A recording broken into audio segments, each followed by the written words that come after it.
I'm going to say this. As a Christian, one of the hardest things for me to deal with is God's silence while being an overthinker. Because during God's silence, my brain doesn't automatically resonate with that. His silence doesn't mean I'm doing something wrong. But as an overthinker, that's the place that my brain goes. So it's like it's basically burrowing into this hole of I'm not doing something correctly, I'm not doing something right, and that it eventually gets to the point where it starts affecting my faith. And you may say, well, your faith's not strong enough, you allow overthinking to like bother you, but that's the case for me.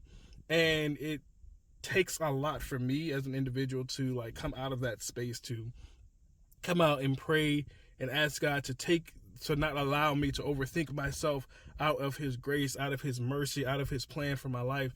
And it can be difficult at times. And again, like I'm continually and trying to learn that I don't need to allow myself to overthink in this way.